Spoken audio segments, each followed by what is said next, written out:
श्री वेंकटेश सुप्रभातम्। ओम कौसल्या सुप्रजा रामपूर्वा सन्ध्या प्रवर्तते। उत्तिष्ठ नरशार्दूल कर्तव्यं दैवमाह्निकम्। कौसल्या सुप्रजा रामपूर्वा सन्ध्या प्रवर्तते। उत्तिष्ठ नरशार्दूल कर्तव्यं दैवमाह्निकम्। उत्तिष्ठोत्तिष्ठ गोविन्द उत्तिष्ठ गरुडध्वज। उत्तिष्ठ कमलाकान्त त्रैलोक्यं मङ्गलं कुरु।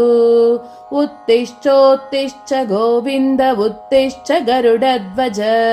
उत्तिष्ठ कमलाकान्त त्रैलोक्यं मङ्गलं कुरु। मातः समस्त जगतां मधुकैटभारेः वक्षो विहारिणि मनोहर दिव्यमूर्ते। श्रीस्वामिनि श्रित जनप्रिय दानशीले श्रीवेङ्कटेश दयिते तव सुप्रभातम्।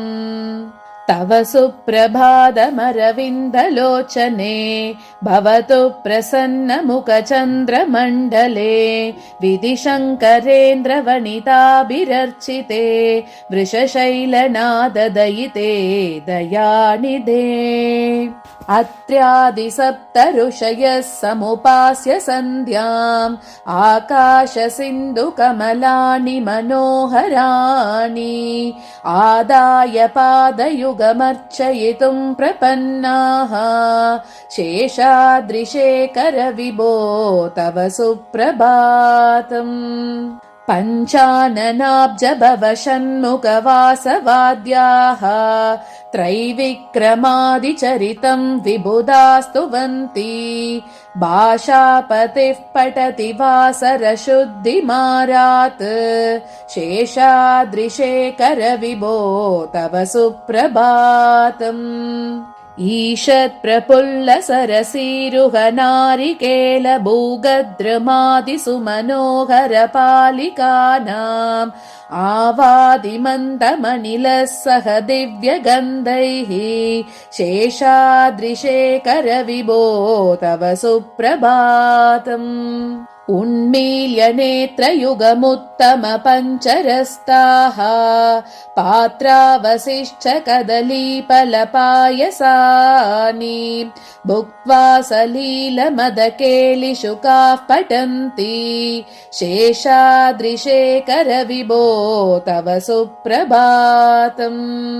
तन्त्री प्रकर्ष मधुरस्वनया विपञ्च्या गायत्यनन्तचरितं तव नारदोऽपि। भाषा समग्रमसकृत्करचार रम्यं शेषाद्रिशेखर विभो तव सुप्रभातम्। भृङ्गावली च मकरन्दरसानुविद्ध जङ्गारगीतनिनदैः सह सेवनाय निर्यात्युपान्तसरसी कमलोतरेभ्यः शेषाद्रिशेखर विभो तव सुप्रभातम्। योषाघनेन वरदग्निविमध्यमाने गोशालयेषु दधिमन्दन तीव्रघोषाः रोषात् कलिं विदधते कगुपश्च कुम्भाः शेषाद्रिशेखर विभो तव सुप्रभातम्। पद्मेशमित्रशतपत्र कदालिवर्गाः हर्तुं श्रियं कुवलयस्य निजङ्गलक्ष्म्या भेरीनिनादमिव बिभ्रति तीव्रनादम् शेषाद्रिशेखर विभो तव सुप्रभातम्। श्रीमन्नभीष्टवरदा किल लोकबन्धो श्री श्रीनिवास जगदेकदयैकसिन्धो श्रीदेवता गृहभुजान्तर दिव्यमूर्ते श्रीवेङ्कटाचलपते तव सुप्रभातम्। श्रीस्वामि पुष्करिणिकाप्लवनिर्मलाङ्गाः श्रेयोर्दिनो हरविरिञ्च सनन्दनाद्याः द्वारे वसन्ति वरवेत्रहदोत्तमाङ्गाः श्रीवेङ्कटाचलपते तव सुप्रभातम्।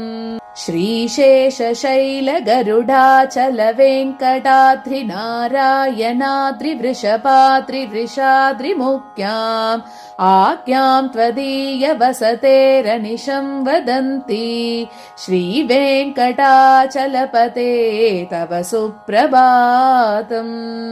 सेवापरा शिव सुरेश कृशानुधर्म रक्षोऽम्बुनाथ भवमानधनादिनाथाः बद्धाञ्जलिप्रविलसन् निजशीर्षदेशाः श्रीवेङ्कटाचलपते तव सुप्रभातम्।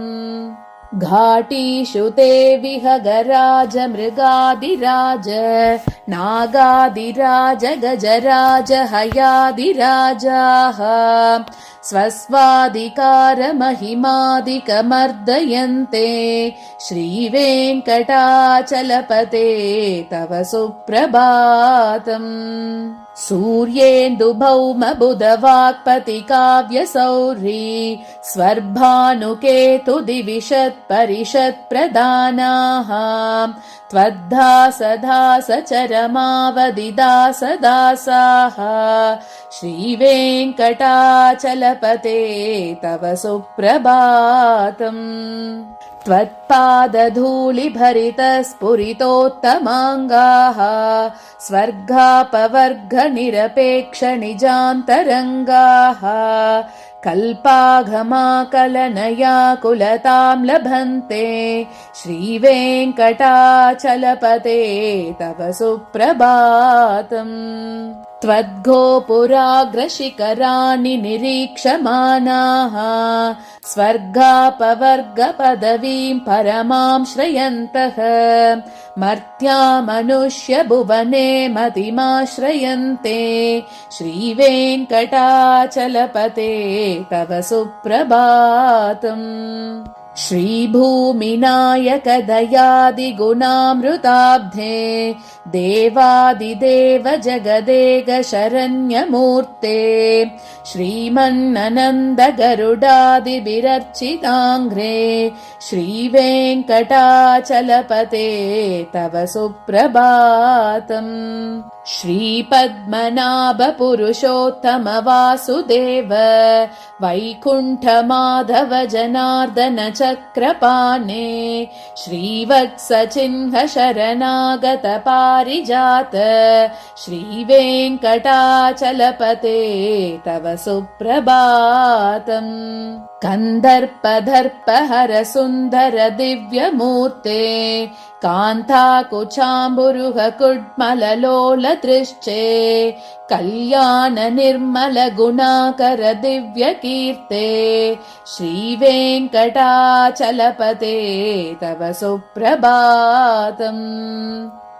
मीनाकृते कमटकोल नृसिंहवर्णिन् स्वामिन् परश्वत तपोधन रामचन्द्र शेषांश राम यदुनन्दन कल्किरूप श्रीवेङ्कटाचलपते तव सुप्रभातम्। एलालवङ्गगणसार सुगन्धितीर्थम् दिव्यम् वियत्सरिति हेमघटेषु पूर्णम् धृत्वाद्यवैदिकशिखामणयः प्रहृष्टाः तिष्ठन्ति वेङ्कटपते तव सुप्रभातम्।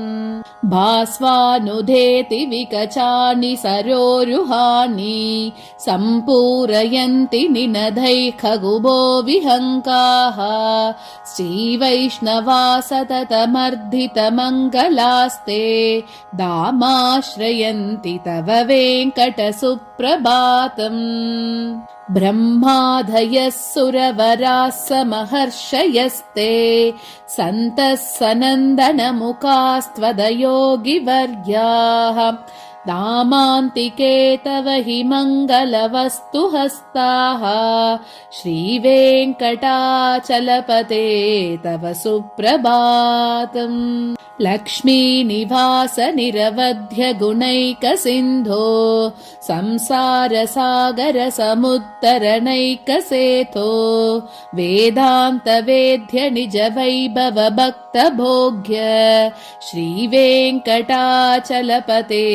तव सुप्रभातम् लक्ष्मीनिवास निरवध्य गुणैकसिन्धो संसारसागर समुत्तरणैकसेतो वेदान्तवेद्य निज वैभव भक्तभोग्य श्रीवेङ्कटाचलपते